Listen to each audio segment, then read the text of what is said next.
We're so happy to have with us William Stewart, Big Sleeps. How are you doing today, man? I'm good, man. Thank you so much for having me. I greatly appreciate the opportunity. You are one of those forces to reckon in the community. You have done so much. You have been a rapper, a producer, a promoter, an actor. The list just keeps going on and on and on. Where does it end? I don't know. To be honest with you, I've come to a point where, you got to do what you love in life. So I decided to kind of take on everything that I love, So that's basically, I hope more comes to it. I hope I can add more accolades to it. But for now, yeah. But Big Sleeps, I want to take it back to the beginning, Tell us a little bit about your background. Where did it start? Well, I was born in Toronto, Canada. I lived grew up in Flemington Park as a kid. And then we moved to New York, Brooklyn, New York. So I went to school there till I went there when I was 9 till 15. And then I got sent to live with my aunt in Edmonton, my auntie Cynthia, because, you kind of start following the wrong crowd, you get yourself in a little trouble. And, my mom being, West Indian, Grenadian, you ain't sitting down here and going to jail with these American fellows and thing, you're running on gallivanting and thing. So I basically had to, I was sent to my auntie in Edmonton and my auntie Cynthia. So I lived in Edmonton. I went to high school there, St. Joseph's High School. I was angry at first, but with my mom and everything, when she sent me to go live with my auntie in Edmonton. But now when I look back at it, it's probably the best thing that she could have ever done as a parent to get me out of there. Because not even too much longer after that, I had 2 friends who were murdered, who I'd have probably been with, running around doing nonsense. At the time when when their lives were taken, a couple other ones ended up in jail, and that was the core of us. There was like 6 of us who are. So you only have one other dude who didn't go. So at some point, I might have been in trouble with them at some point. So I think that's probably the best thing like my mother never did, just go with her instincts, like you gotta go. From there, my love for music kind of meant, because I met this dude named Bill Conley. He went by the name of A-OK, and he just happened to be like the dopest white rapper in the city. And and that back at those times, you had like very few. For him, he was a really good MC. I was like, wow.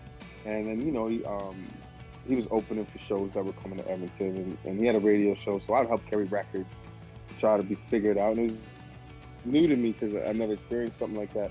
So one day, he was in the recording studio a few times, and I just decided that I was going to write a rap. And I rapped to him. He was like, yo, you wrote that?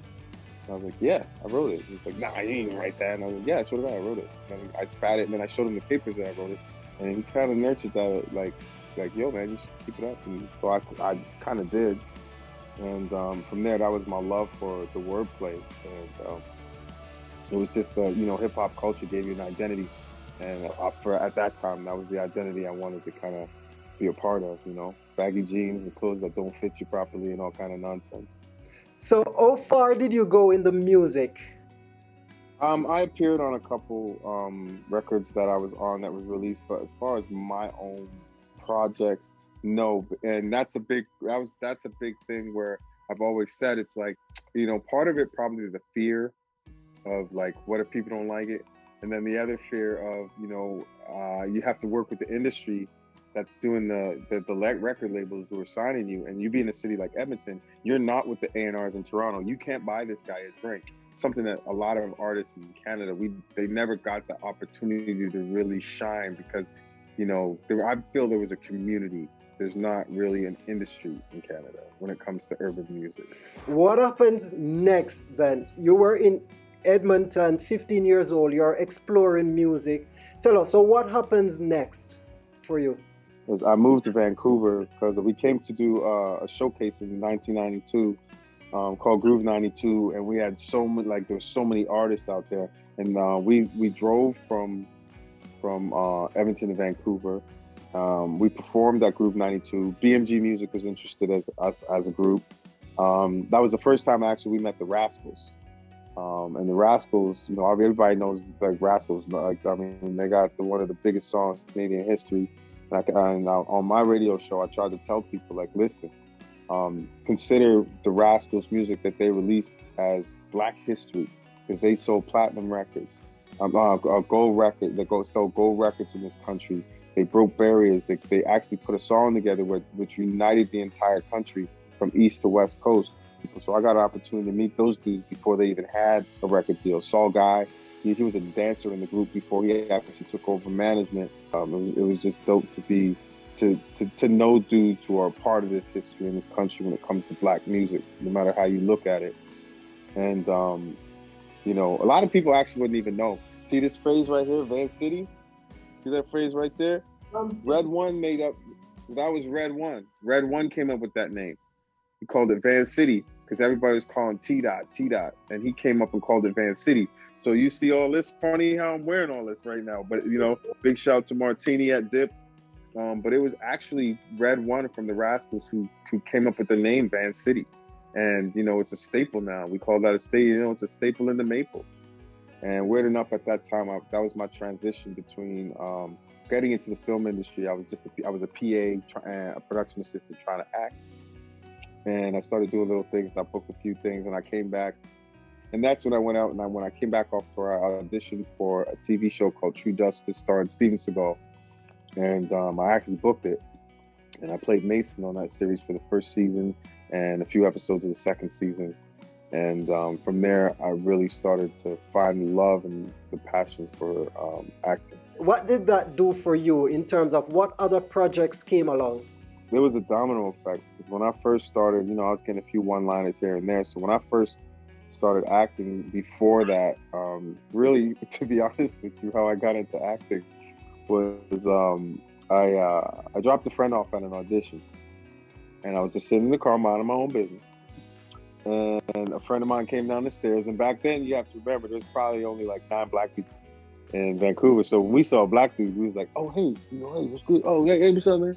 He was heading on. And so my friend was coming down the stairs next to the bell from the audition because I had parked right in front. Yo, are you here for the football commercial audition? I was like, no. He's like, you're dressed for it. And I looked down and I had a number 42 on my chest. And it was a Nietzsche or a Nice, whatever the name they called it back then.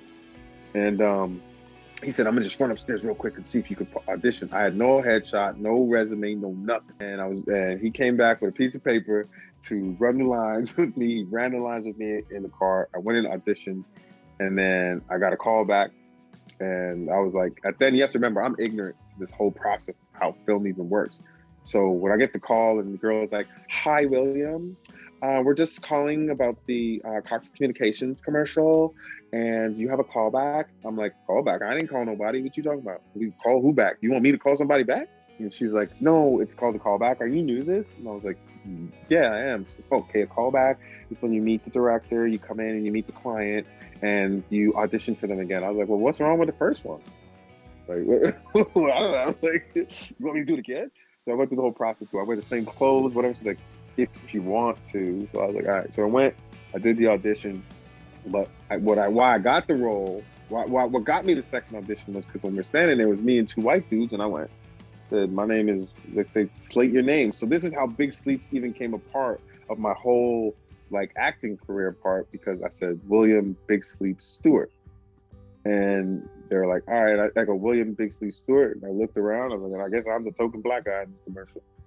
And then they so that's when the client saw that, they laughed and they're like, we got to meet this guy in person. So that's what they told me. I booked the commercial and Dexter told them, give it to him because he needs credits. He needs to get in the union. So the homie looked out, but I don't think he realized how much money was going to be made for that. So I didn't have an agent. So I hooked him up with the agent fee as going like, as a thank you, which kind of made me feel like, you know, I think of that day alone, I made something like $5,000. Like, what? Because we had triple overtime, and I was mad because I'm sitting there because I'm just, you know, dude, like I'm used to like $5 an hour, $5.25. Everybody's happy that minimum wage went up, and I'm pissed. I'm like, yo, I got here at 4-something a.m. and I'm still here, and it's 9 p.m. at night. I'm vaxxed. And I'm seeing all the other white dudes reading the newspaper. They got coffee. They got the feet folded up. I'm like, bro, why are you so pissed off? I'm like, yo, man, like, I can go. I can get out of here. I can make more money doing, like, not being here. I'm like, I don't know about that, bro. And I was like, what? He's like, yo, we're in triple overtime. I'm like, what is that, $20 an hour? What? And he's like, no, that actually equates to $386 an hour, and we've been making that for the last 3 hours. I said, hey, what's like, what? I said, okay. I went and got a coffee, came back, was relaxed like a white man. That was the first time I was like, oh, okay, this is how I feel. Okay. So I just sat back and enjoyed the ride and started asking them questions, and that was where I was like, man, make that much money in a day. You don't make that every day, but it was just an experience and getting residual checks and all that. So I took all that money and I started taking acting class. If you want to go back, I did 50-50 with Seth Rogen and Joseph Gordon-Levitt.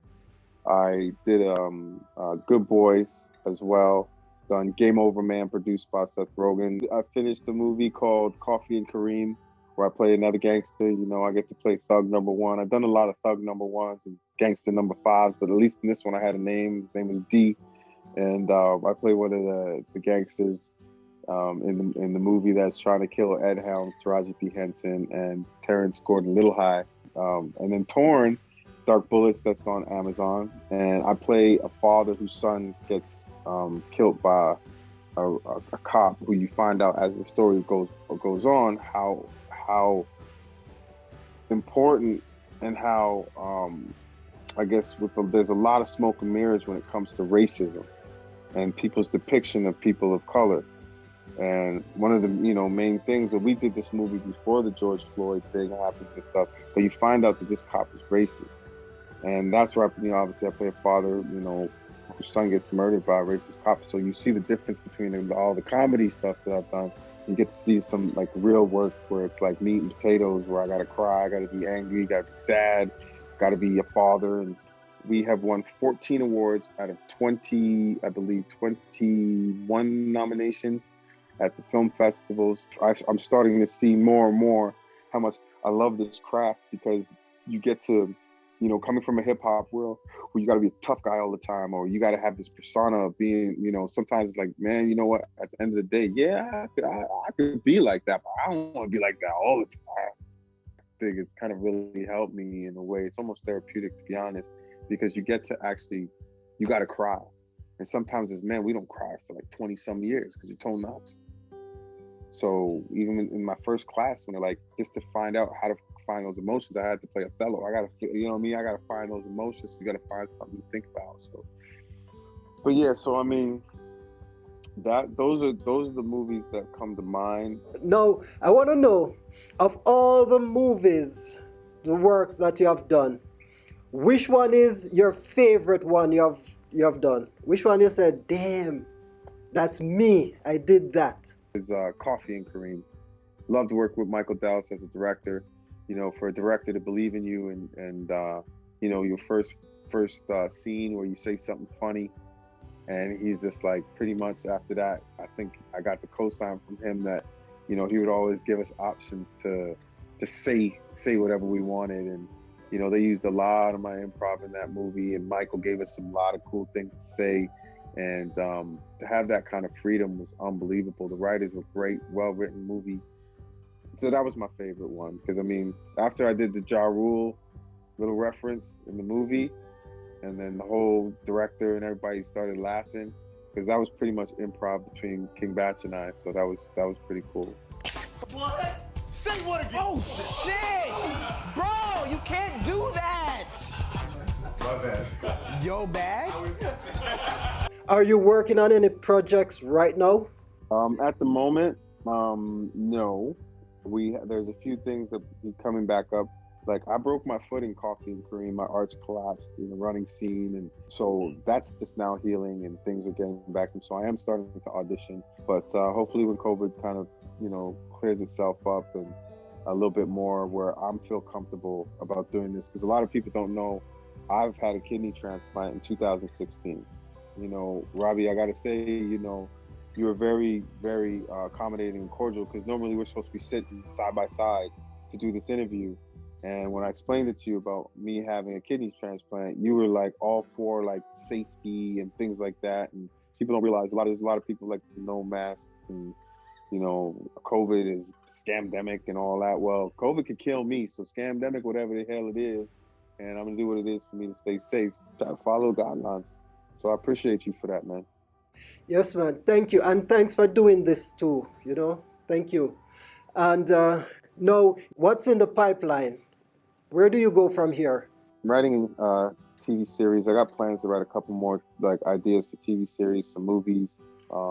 As far as it goes for me, like I said, I want to create. I want to be the next company that creates jobs, and you know, you got to start somewhere, man. The machine now is going to get upgrades, and people who are of color and people who aren't of color, they see it. Most people haven't grown up in that generation of, you know, like you're this, you're that. You know, slowly but surely, you know, hopefully people's skin color will just be something of the past, which is going to be a long time.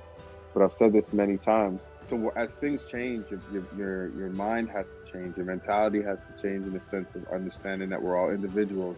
But most of all, we're all human beings. Me having a kidney transplant proved one thing to me. Because I don't know who the person was, whether they're green, purple, blue, or whatever, is that they gave me an organ and we're all the same on the inside.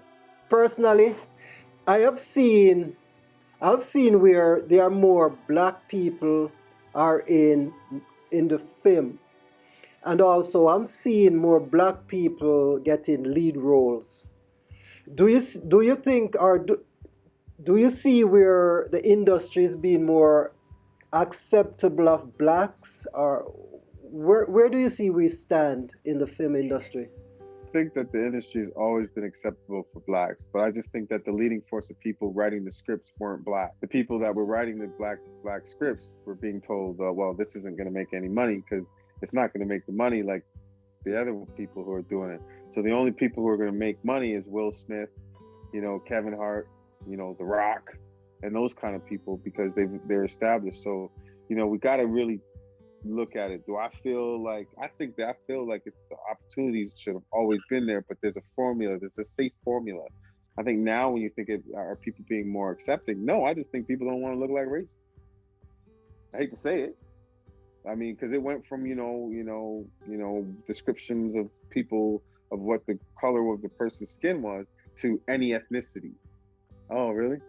Okay, so equal opportunity now, but okay. But you know, I could say that sarcastically, but you know, for years it's been like I'll take what I can get. But I think the film industry's getting it, and I'm just glad that they are. I think it's been a little too long, but I'm just glad that they're making moves, and I'm proud of them for that.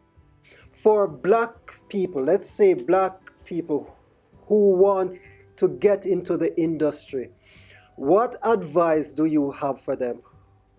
What channel should they take? As black people try to come into the industry, your first thing is don't call me and ask me to hook you up. Don't ask me to get you a role in any of the movies that I like what I'm doing and get a hookup. It doesn't happen that way. It does not work that way. If you've never taken acting class, if you wanted to always be an actor, you need to take the steps like everybody else does. You know what I'm saying? But now the real thing I can tell for black people that, you got to put the work in, man. Like these things are happening for me right now. What's happening is because there's 20 years of work, like hard work. You know what I mean? Dude, there's no shortcuts. Like do the work, do your homework. Actually, when we get off this phone, this Zoom call, I got to start studying lines for an audition tomorrow. You know, if you're gonna do something, just learn about it. Okay, well, you want to be an actor, go do background work, learn how set kind of works a little bit. And take multiple classes. Don't think I took one, so I'm gonna blow up. It doesn't work that way. Don't try to memorize your lines for an audition, waiting for a trigger line to say what your next line is gonna be, because you're gonna look like an idiot. Because this is what you look like on the screen, waiting for that trigger line. Why? You know, I always tell, just read it for 4 hours straight, and you know, you'll lose the actor voice. I don't know what's going on. And nobody's trying to hear that. Nobody's trying to hear that. Don't do that on set. Don't do that on audition. Love it and respect the work, man. Respect the job. Respect it. There's no hookups. Don't call for a hookup. There's no such thing. You know, somebody might be able to put you in the right position, get the role, but don't expect a hookup, because then you just want to do this for props. And I don't have time for props. I ain't co-signing for nobody for props.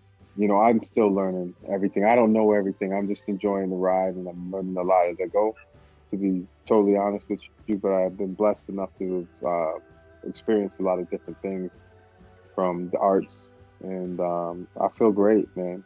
Well said, my friend. Thanks a million for joining us on our show, and we appreciate everything you have to share with us. Thank you. No problem, man. Anytime. Right. Thank you, Robbie. Appreciate it. Cheers. Thanks, guys. Thank you, Big Sleeps.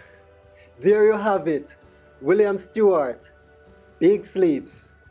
It's so wonderful to hear his story. Now, I hope you find this story inspiring. And of course, check out some of his work, his movies, his music. Like, follow, and share our story on YouTube. Follow us on social media, Facebook, Instagram, and also check out our website at Leighnibor.academy. Thank you for watching, and of course, we will see you next time. Bye for now.